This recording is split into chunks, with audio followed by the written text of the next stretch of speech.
That completes questions. We now come to Prime Minister's questions. Chris Hinchcliffe. Question number 1, Mr. Speaker. Thank you, Mr. Speaker. Yesterday I met the brave men and women serving on HMS Iron Duke and the troops serving in Operation Kabarit in Estonia. This Christmas, as every Christmas, members of our armed forces will be serving overseas, working day and night to protect Britain's national security. And I know that the whole House will join me in sending our deepest thanks to them, to our emergency services and everyone working to keep the country safe over the festive period. Mr. Speaker, may I also take this opportunity at the end of the year to thank you and the House staff for all your hard work this year. And can I wish everyone across the House a Merry Christmas and a Happy New Year. Mr. Speaker, this morning I had meetings with ministerial colleagues and others. In addition to my duties in this House, I shall have further such meetings later today. Chris Hinchcliffe. Thank you, Mr. Speaker, and may I associate myself with the Prime Minister's remarks. In 2021, Kerry and Francis Menai Davis, who live in my constituency of North East Hertfordshire and are in the gallery here today, tragically lost their son Hugh at the age of just 6 to a rare form of cancer. Now they are courageously campaigning to ensure that every parent who must leave work to look after a sick child in hospital gets the financial support that they need from day one. Will the Prime Minister meet with them and me to discuss implementing Hugh's law and giving their son a legacy that improves the lives of families at the most difficult time imaginable? Mr. Speaker, can I pay tribute to Kerry and Francis? It is a heartbreaking case and commend them for their campaign on behalf of other families. I know the Minister for Social Security and Disability met the family yesterday, but no parent should endure losing their child to cancer, particularly at such a young age. We are investing £1.5 billion for new surgical hubs and scanners, £70 million for new radiotherapy machines, and we will set out our next steps on the Children and Young People Cancer Task Force shortly. We now come to the Leader of the Opposition, Kemi Badenoch. Mr. Speaker, can I send my warmest wishes to our armed forces at home and overseas, to the emergency services and everyone who will be working over Christmas. And can I wish you, Mr. Speaker, the House staff and all members of this House a very Merry Christmas.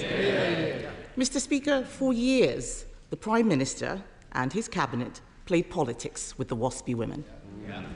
The Deputy Prime Minister said Conservatives were stealing their pensions. She promised to compensate them in full. Another broken promise. Now they admit we were right all along. But let's ask about another group of pensioners whose trust... Let's ask about another group of pensioners whose trust was broken. Since the Chancellor cut winter fuel payments, how many extra people have applied for pension credit? Mr. Speaker, the number one job of this government was to put the finances back in order after the last government lost control. They left a £22 billion black hole and we had to take tough choices. We made sure the most vulnerable pensioners do get the winter fuel payment, and we have been encouraging and driving up eligibility for pension credit, so saying up to their entitlement. And she should join that campaign. But, Mr. Speaker, here's the difference. Because we've stabilised the economy, we can commit to the triple lock. That means that next April, pensioners get another £470. But here's the difference, because 2 weeks ago, the Shadow Chancellor said the triple lock is unsustainable. Their position, so pensioners would lose out under the Tories yet again. Mr. Speaker, he didn't answer the question because he doesn't know the answer. There are 850,000 eligible pensioners not claiming pension credit. If they sign up, that will cost the Treasury £2.3 billion, wiping out the savings that the Chancellor claimed she would make. Before the election, his Chief Secretary told the public they had no plans to cut winter fuel. But they did have plans, didn't they? Age UK say cutting the winter fuel payment with very little notice will potentially jeopardise the health and finances of millions of older people. Does he agree with Age UK that this is the last thing both pensioners and the NHS need? Mr. Speaker, we've been driving up with a campaign for pension credit. It's important that everybody who's entitled to it claims that pension credit. And she shouldn't claim as some great victory the record of their government that people haven't signed up. We're the ones with the campaign. They should be supporting it. But because of the triple lock, pensions will be going up by £470 next April. She hasn't answered the question. Her shadow chancellor says the triple lock is unsustainable. So she needs to explain how pensioners will be worse off under a Tory government. It is Prime Minister's questions. Mr. Speaker, we protected the triple lock during all our time in government. Meanwhile, energy bills are increasing, despite his promise to cut them by £300. In Scotland, his party leader wants to restore the winter fuel payments. Across England, councils are scrabbling together funds for struggling pensioners. The tragic reality this Christmas is pensioners will suffer and may even die as a result of this cruel policy. Did the Chancellor consider the impact on councils and on the NHS, or does she just not know what she's doing? The Household Support Fund was set out in the budget. She knows that. We're pushing up pension credit. But she now says they are committed to the triple lock. Her shadow chancellor says they're not, that it's unsustainable. Maybe over a sandwich or a steak they could sort it out and come back and tell us what their policy actually is. Badenoch. Mr. Speaker, the Prime Minister needs to misrepresent me to make his point. I don't need to misrepresent him to make my point. Yes.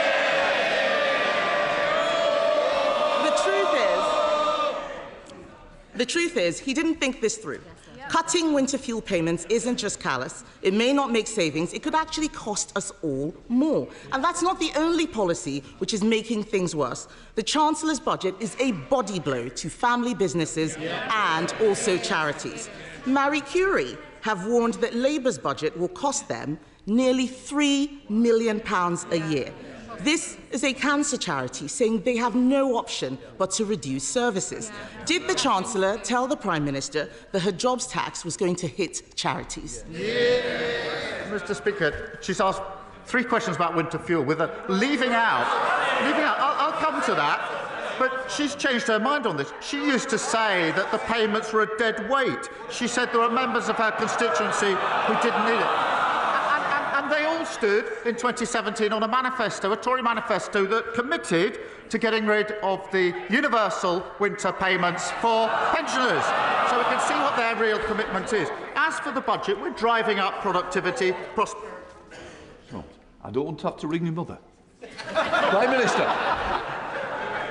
Mr. Speaker, we're driving up productivity, prosperity and living standards. That's a pay rise for the 3 million who are the lowest paid. They should welcome that. A pay rise for those working in the NHS and better than expected wage growth just before Christmas. What unites all three? Delivered by Labour, opposed by the Tories. Mr. Speaker, I don't know what world he's living in. The economy is shrinking, and they did not think this jobs tax through or who it would impact. Another area affected is the hospice sector. Hospices believe the budget will cost them an extra £30 million. Yesterday, Conservatives voted to exempt social care, nurseries, charities and hospices from their jobs tax. Labour voted this down.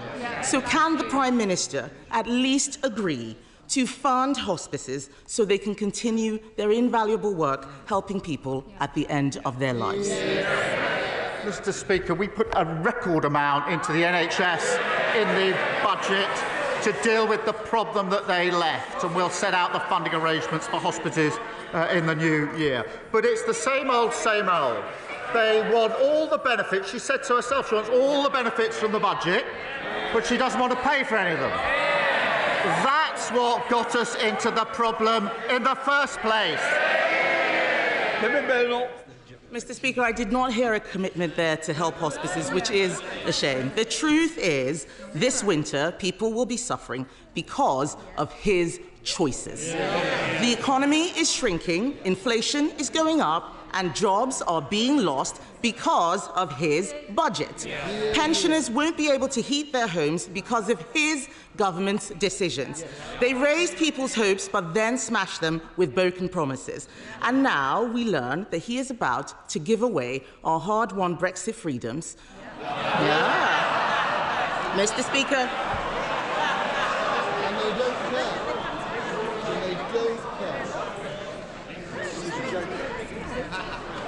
All right. Mr. Speaker, now we learn he is about to give away our hard-won Brexit freedoms.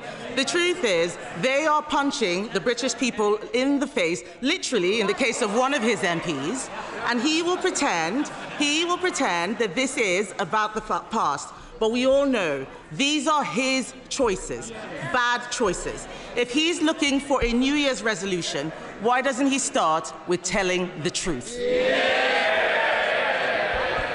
I'll do it now. £22 billion black hole left by that. Record numbers on the waiting lists. It's not a good time to leave the chamber, is it? Prime Minister. Mr. Speaker, £22 billion black hole. Record waiting list with our NHS. They should hang their heads in shame. Immigration completely out of control. Nearly 1 million net migration. She was the cheerleader for all of that. She wants the truth. That's the truth. That's why they're sitting there. Mr. Speaker, whilst they cart from the sidelines, talking the country down, this government is getting on with the job. Record funding for the NHS. Money for our trains, buses, and yes, Mr. Speaker, potholes. Pay rises for 3 million of the lowest paid. Wages growing faster than inflation. Planning laws reform. Great British Energy set up. We're only getting started. Next year we'll continue to rebuild, no matter what the blockers opposite say. Amanda Martin. Thank you, Mr. Speaker, and can I echo the words of the Prime Minister and thank you and all of our staff in this place alongside our armed forces and our emergency services and wish them a Merry Christmas. Mr. Speaker, March 2025 marks 20 years since the death of the only Member of Parliament to have held all four great offices of state: the Foreign Secretary, the Home Secretary, the Chancellor and the Prime Minister. Mr. Speaker, James Callaghan was a true Portsmouth great and went to the same school as another true Portsmouth great, my dad, Terry Nolan. Does the Prime Minister back my bid for a plaque to be added to his former home in Copner, and will he come along to Portsmouth next year to unveil it? Well, I thank her for her question. Jim Callaghan was a giant of the Labour movement and a great public servant.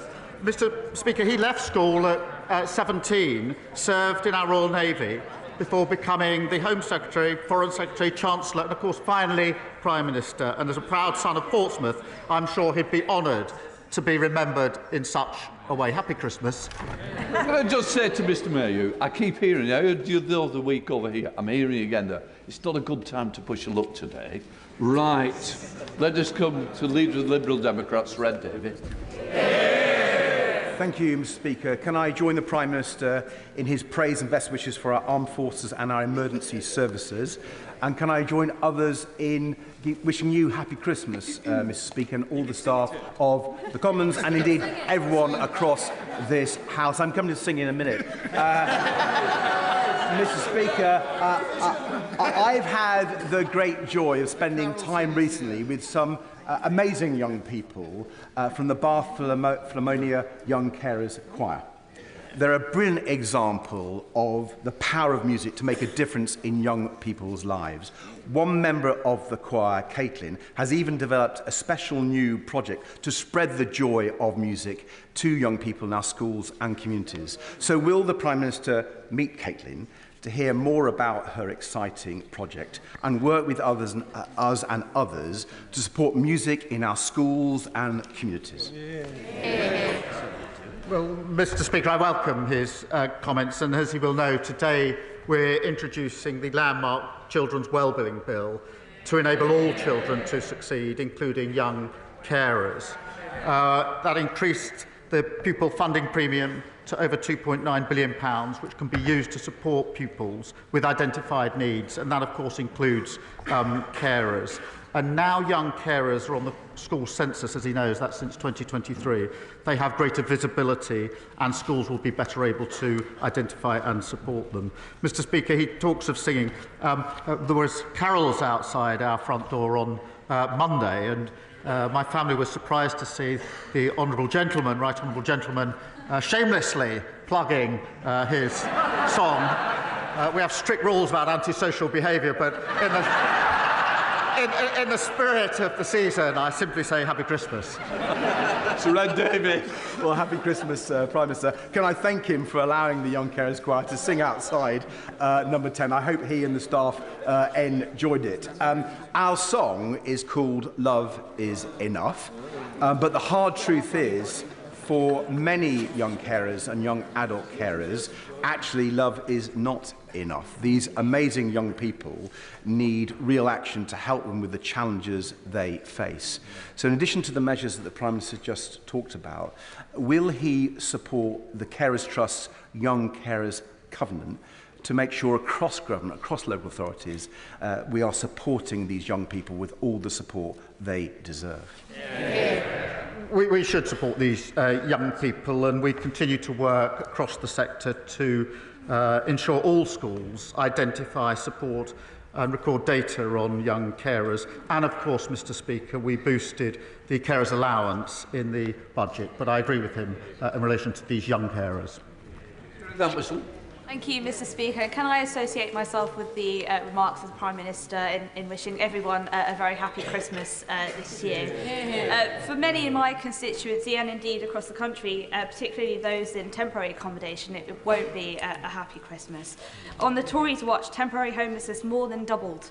So what is the government doing to support families and children living in temporary accommodation, particularly this season? Well, she's right about the appalling inheritance, which included record numbers sleeping rough, almost 160,000 children living in temporary accommodation. Speaker, we're delivering nearly £1 billion into councils to tackle homelessness, including increasing funding in Bolton over the next year. That includes dedicated support with housing, with mental health, and with employment. But we're also committed to tackling the root causes, and that's why we're building 1.5 million new homes and abolishing Section 21 no-fault eviction, something they said they were going to do and repeatedly failed to do. Ben Lake. In 2022, the Prime Minister supported calls for fair and fast compensation for 1950s women impacted by the changes to the state pension. And yet, just yesterday, his government rejected those same calls out of hand. Mr. Speaker, is this what the Prime Minister meant when he promised to lead a government of change? Mr. Speaker, this is a serious issue.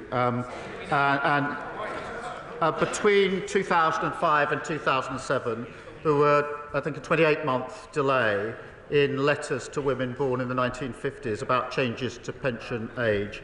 That was unacceptable, and it was right that the government apologised for that. In 2011, the former Chancellor George Osborne then accelerated those changes with very little notice. That equally was unacceptable, and Labour opposed it at the time. It is a serious issue. It's a complex issue. The research, as he knows, shows that 90% of those impacted knew about the changes that were taking place.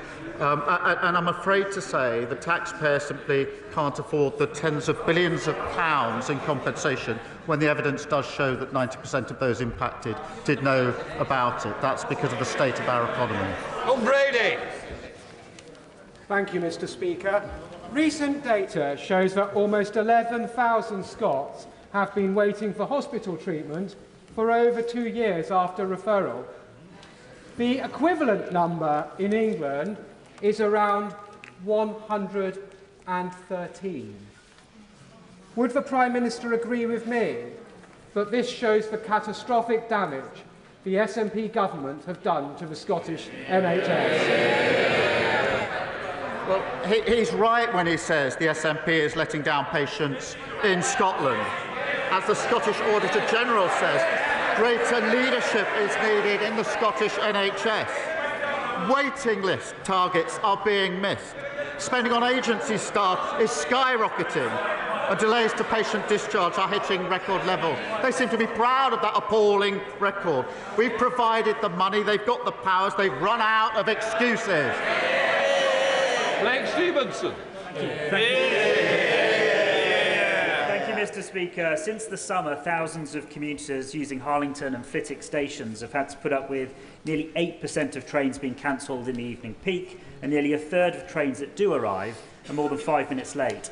Is it a mere coincidence, Mr. Speaker, that such poor performance follows this government's decision to pay off their union backers with no strings attached? The trains and all travel was in an appalling state under the last government.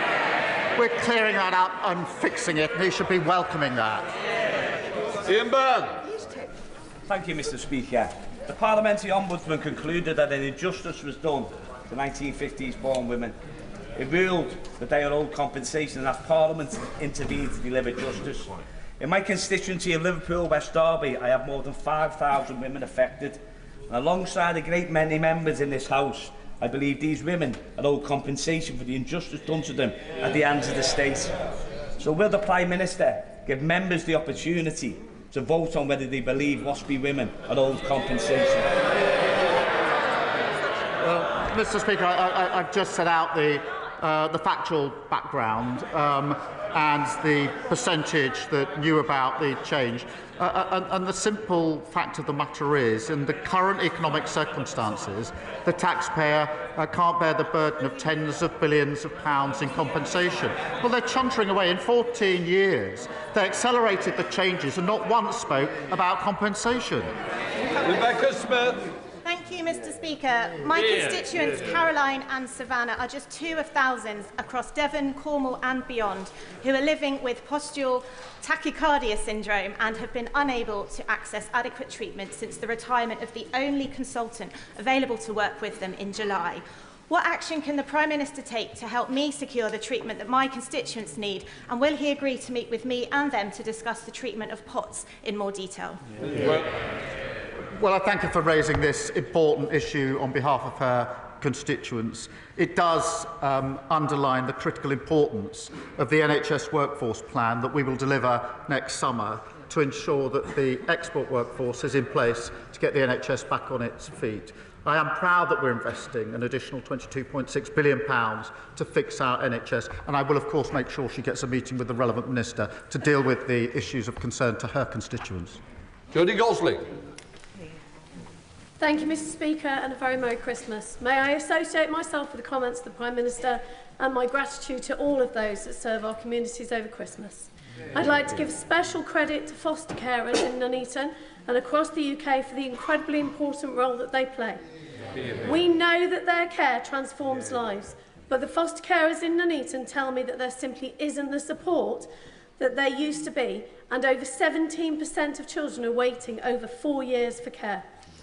Recently, I was made aware of one child who had had 9 home placements before the end of Key Stage 1. Can the Prime Minister ensure that there will be a robust system to provide consistent and swift care when needed? Well, I'm grateful to her for raising this issue because, Mr. Speaker, every single child deserves the best start in life, and there are far too many shocking cases of children being let down. The Children's Wellbeing and Schools Bill is being introduced today, and that does put children's interests at the heart of government policy, and I hope it will be supported across the House. Thank you, Mr. Speaker.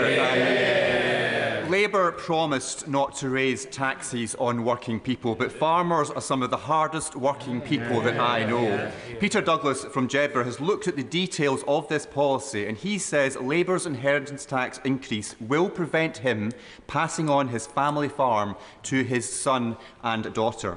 They say Labour have betrayed them. They can't trust the Prime Minister to keep his words. They've got a point, haven't they? if he would kindly pass the details of the individual case he's raised to my team, we will look into it. As he knows, we put a record £5 billion into farming over the next 2 years in the budget. Just 2 weeks ago, £350 million was put in to support farmers. That contrasts with the £300 million underspend of the last government on farming. And in a typical case, the threshold is £3 million, which means that the vast majority of farmers will be unaffected. But I'll look into the individual case that he's raised with me. Thank you, Mr. Speaker. I recently spoke to a man in Worksop whose son's arm was badly broken when he was knocked off his bicycle by an off-road biker speeding on the pavement. Dressed in black, no number plate, totally unidentifiable. The young boy no longer goes out to play. His experience isn't unique. What action is being taken to smash the bikes and put police back on our streets? Well, I'm glad she's raised this, because off-road bikes were a complete nuisance under the last government, got completely out of control. We're introducing new respect orders to crack down on off-road bikes, strengthening police powers in relation to dealing with this big problem that got out of control under the last government. We will also deliver 13,000 more neighbourhood police to ensure that we keep control of our streets, something that was lost under the last government. Thank you. Thank you, Mr. Speaker. Last week, the Royal Borough of Windsor and Maidenhead announced plans to hike council tax by an unprecedented 25%. This would require the government's permission. Does he agree with me that this outrageous request should be rejected, that the borough might be a candidate for accelerated local government reorganisation, and my constituents should not be footing the bill for the persistent, weak financial control and political failure locally? Well, thank you for raising this issue on behalf of his constituents. We are, as he knows, committed to fixing the foundations of local government and keeping taxes as low as possible for working people. The budget announced real terms increase for local government with over £4 billion of added funding. And so we will put that support in place, and he's right to raise this issue. Speaker, please, Liz. Thank you, Mr. Speaker. We have in our NHS many brilliant emigre and refugee surgeons from the greatly troubled Middle East. And I've been privileged to work alongside some of them, Iran, Iraq, and now, as we think, especially of Syria. What practical measures can the UK take to help ensure that Syria now has the best chance of becoming an open society and the second functional democracy in the region? Well, I thank him for drawing attention to the people of Syria and to the health workers of all backgrounds who do vital work in our NHS. The fall of Assad's brutal regime is to be welcomed and should be welcomed, but we must be cautious about what comes next. We've provided £50 million of extra support to vulnerable Syrians, and I've spoken to G7 leaders to work towards a Syrian government that respects international law, universal human rights, and protects all citizens across all sectors. Thank you, Mr. Speaker. Dave Dougan. Mr. Speaker, before the election, this Prime Minister said he would lower energy bills by £300. Since he took office, they've gone up by £149. He said he would protect the winter fuel payment, but now he's in power, he's stripped it off our pensioners. And he said he lined up for many photos with Waspi women, saying he'd have their backs, and he's just betrayed them in the most scandalous way possible. This is now the defining characteristic of this one-trick phony Prime Minister who says one thing and does another. In Scotland, the SNP are 16 points ahead in the polls. Does he understand? Does he understand why the people of these islands, especially those of us in Scotland, treat him with such contempt? They used to ask those questions. They used to ask those questions from this sort of area with very many MPs not so long ago. That all changed in July, and he's now carping from right up there. We can hardly hear him. Debbie Abrahams. Debbie Abrahams. Thank you so much, Mr. Speaker. I'm sorry I couldn't hear you over the hubbub. First of all, can I wish you a very Merry Christmas, and all colleagues across the House a very Merry Christmas, and especially the House staff. And also, I associate myself with the remarks thanking emergency services and our armed forces for their service. Mr. Speaker, Christmas is a time for peace and goodwill. Given there are more conflicts now than at any time since World War II, and that all wars end with a peace, what is the Prime Minister's resolution to work with others for a more peaceful world in 2025? Well, Mr. Speaker, can I thank her for her question? And I'm sure colleagues across the House support the values of the Parliamentarians for Peace, which I know she is involved with, and their work to support human rights across the globe. And that is the sentiment, I think, that we take into this festive period. Thank you. Richard Ford. Thank you, Mr. Speaker. And it was good to hear that the Prime Minister visited British soldiers in Estonia yesterday before they have to spend Christmas away from their families. We would all like to see a lasting peace emerge for Ukraine in the new year, but Putin may take any deal brokered by Trump as a break in which to re-equip and rearm. What will his government do to deter Russia from restarting its imperial war of aggression following any peace deal?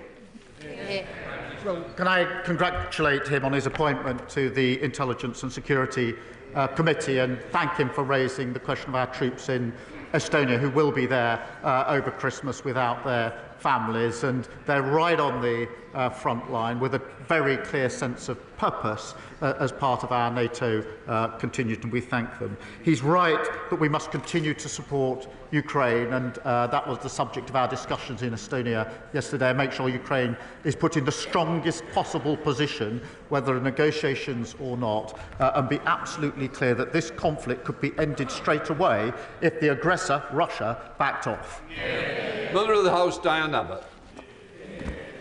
The Waspi women fought one of the most sustained and passionate campaigns for justice that I can remember, year in, year out. We did promise them that we would give them justice. I understand the issue about the cost, but does the Prime Minister really understand how let down Waspi women feel today? I do understand the concern, of course I do. I set out the history, Mr. Speaker, but the research is clear that 90% of those impacted did know about the change. And in those circumstances, the taxpayer simply can't afford the burden of tens of billions of pounds of compensation. But I do understand the concerns. Will Forster.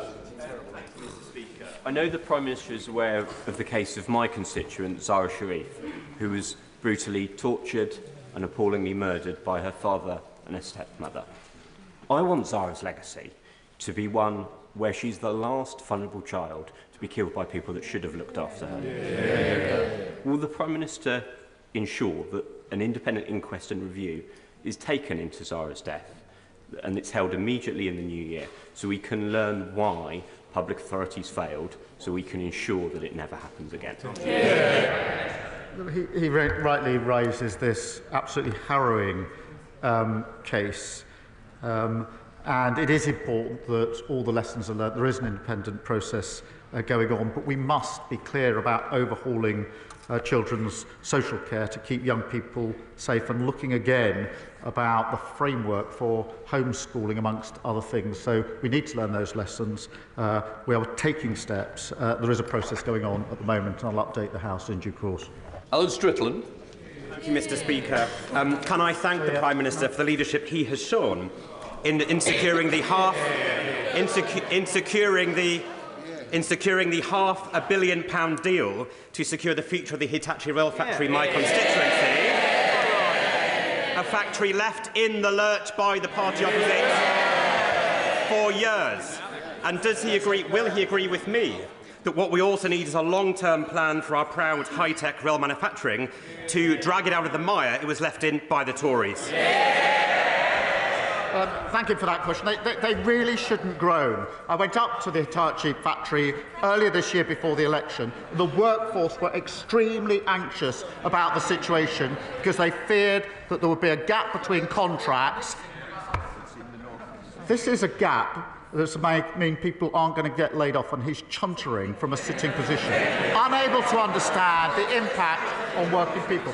Mr. Speaker, the workforce were extremely anxious about the situation when I saw them, because they knew if their colleagues were laid off, then that would be bad for their colleagues in their community, and it would mean that they might go and get other jobs and not be able to come back if there was a new contract. I said then that I would do everything I could to ensure that we filled that gap, and I'm very pleased that just the other week we were able to say that there's a contract, and I went back up there to speak to the same workforce, and I can say they were very pleased that they don't now have those anxieties. They should be ashamed of their chuntering. Final question, Dr. Luke Evans. Thank you, Mr. Speaker. As it's Christmas, will the Prime Minister join me in congratulating Chris Middleton, who wrote a charity song to support Age UK, which has already raised £10,000? What's even better is it's likely to beat the leader of the Lib Dems and his single to #1 this year, proving yet again that the Lib Dems can't win. Something I hope we can both agree on.